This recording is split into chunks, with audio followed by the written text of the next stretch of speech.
Hey YouTube, Vezi here. I just wanted to make a quick little video, guys. I've been playing a lot of Yu-Gi-Oh! As of late, recently, a lot of just the new, modern, advanced format. And this is kind of like a discussion, thoughts, deck profile type of video. I've been playing the Mitsurugi Ogdoadic deck, and it's something that I've been enjoying a lot recently. I've been having a lot of fun playing it, going back into the game, stuff like that. So I just wanted to make a quick deck profile. Just kind of showing you what I've been playing. It's probably what I'm going to be taking to the regional on March 3rd. So I would love to hear you guys' thoughts, ideas, stuff like that. There are obviously some cards that I would love to change, and we'll get into it when we go into the deck profile. But yeah, I appreciate you guys, watching. Please like, comment, subscribe. There's going to be a lot more Yu-Gi-Oh! Content coming, especially with me traveling a little bit more to go to events.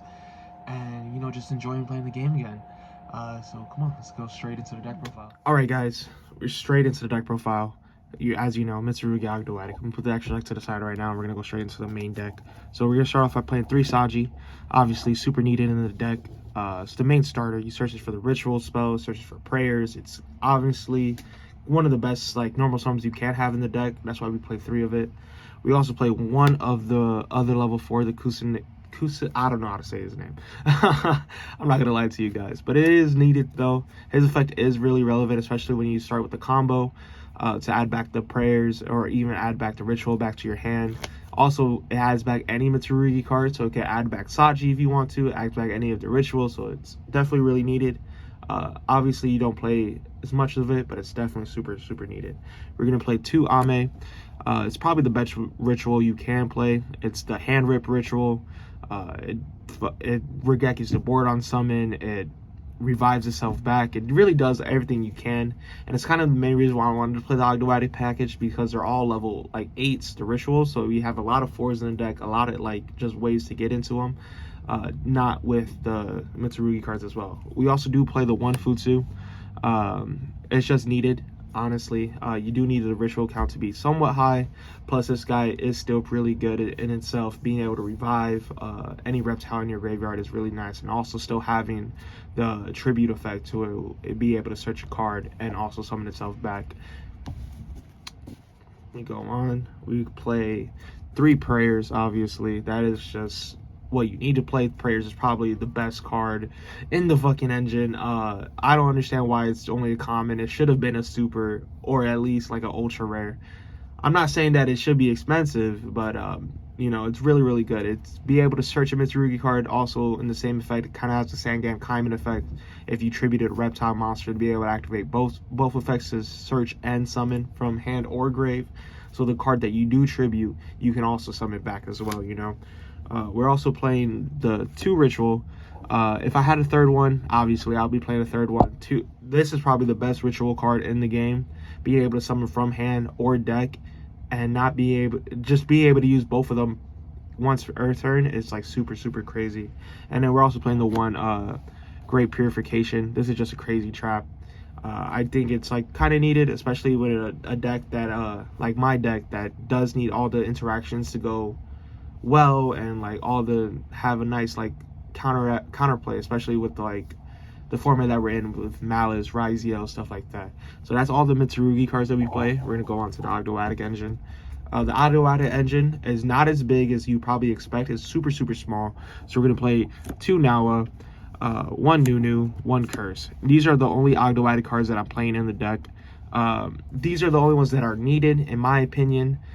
You only play 2 Nawa because its effect is just that good. You be able to search it off of King of Pharaoh Imps to send Curse. We have Snake Rangan in the deck, and the effect is just crazy to grab back either Daybreak or Water Lily.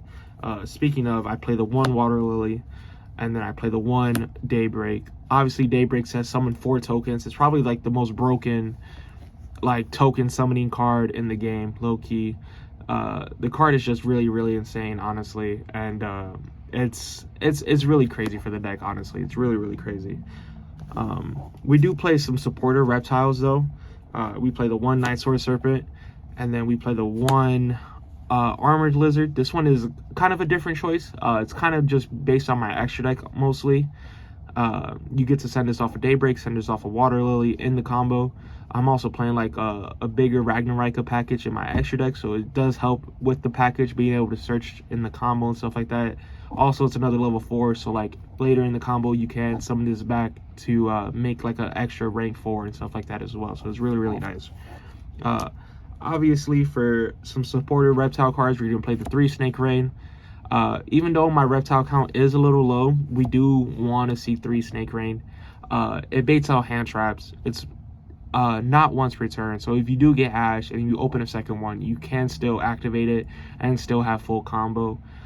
So this card is super needed. I wouldn't play any less than 3. I know the reptile count is a little low, like I said, but it's super needed, and you should win every game that this resolves. And then the last like supported card that's not like non-engine is going to be the Ragnarika Trap, the Hunting Dance.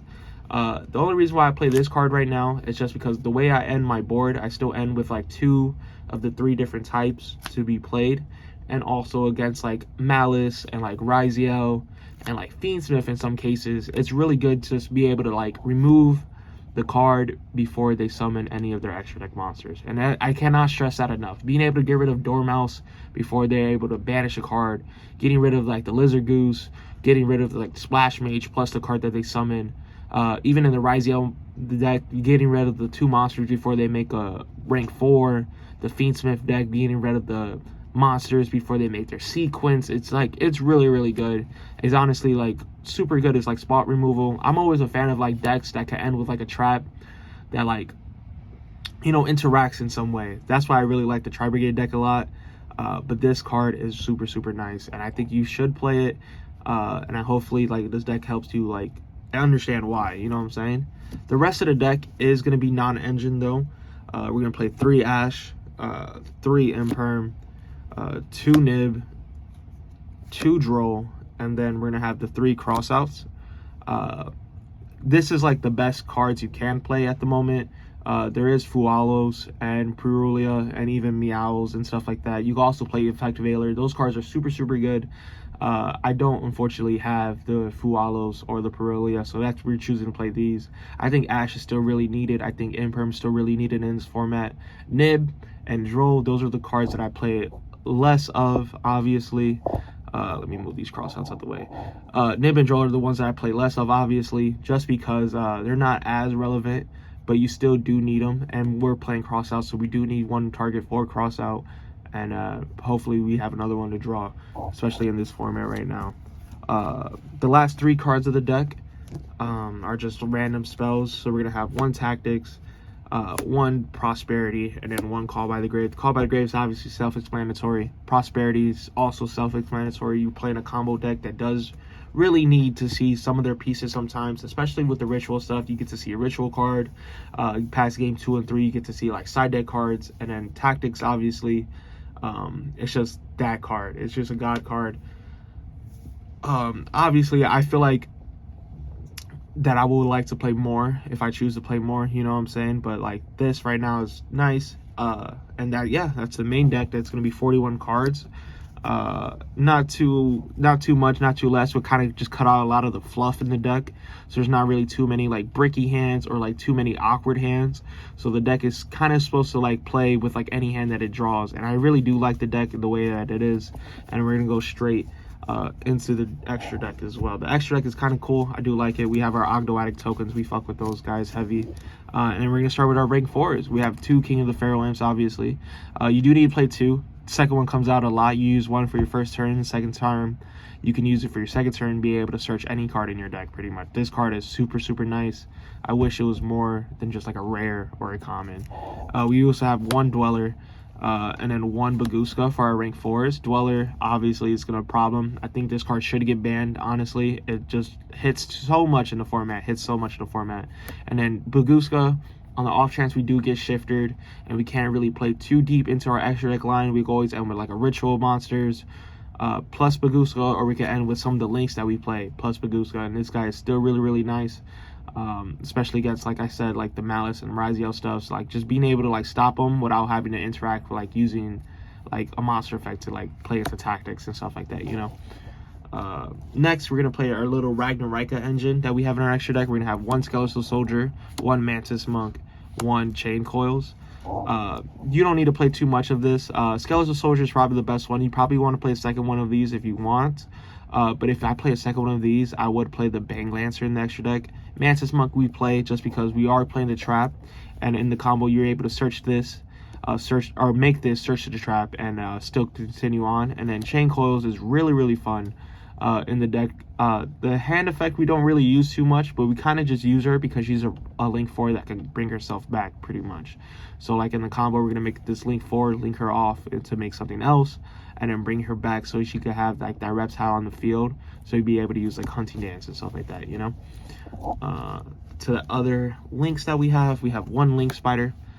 We have 1 IPA Masquerade, 1 Dark, 1 SP, 1 Lizard Goose, 1 Reptilian, 1 Princess, and 1 Access Code. The rest of the extra deck is pretty generic.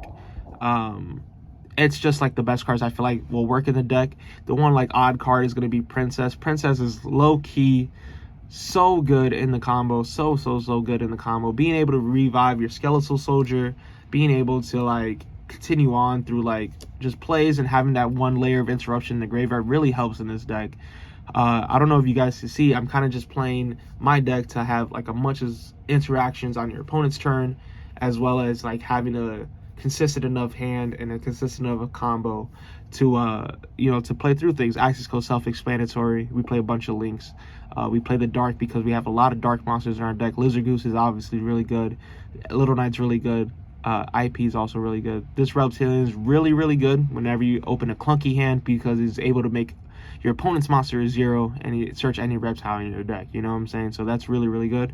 But yeah, that is my deck profile. That is the Mitsuru. But yeah, guys, that is my deck profile. Please tell me your thoughts about it. I would love to hear your thoughts. Like other cards I could play playing, I'm like testing on like a full Ragnarika like engine in it with like we're playing the Evil Seed and the Bloom and all the extra extender cards and stuff like that. We're also going to be trying out that. Also picked up the Reptilian core to see if there's any merit in that. I am looking for the Alien extra deck too, just so I can try that stuff out as well. There's a lot of different, you know, options and different routes you can go, especially with like your extra deck, especially with like the way you want to combo. But I do like the way that I play the deck. I do like being able, like I said, to have multiple interactions on your opponent's turn, and just having just like a very consistent deck that's able to compete. I've played against a lot of Ryzia, I've played against a lot of Malice, White Forest, a lot of the odds and ends type of decks, you know what I'm saying, branded, stuff like that as well. And I really like how it was performing and stuff. So please let me know your guys' thoughts in the comment section below. Please like, subscribe. Like I said, more Yu-Gi-Oh content coming soon. Also, guys, I do make a lot of music. I post music pretty consistently. So it's Vezi on Apple Music, Spotify, DistroKid, iHeartRadio, stuff like that. So if you are interested in my music and stuff like that, please check it out whenever you get the chance. I'll put a link in the description below. But yeah, I appreciate you guys taking your time to watch the video. You know what I'm saying? Peace. She all on my head like she wanna get spiritual. Yeah. Vazzy gon' run up the hundreds of miracles. That little bitch calling my phone.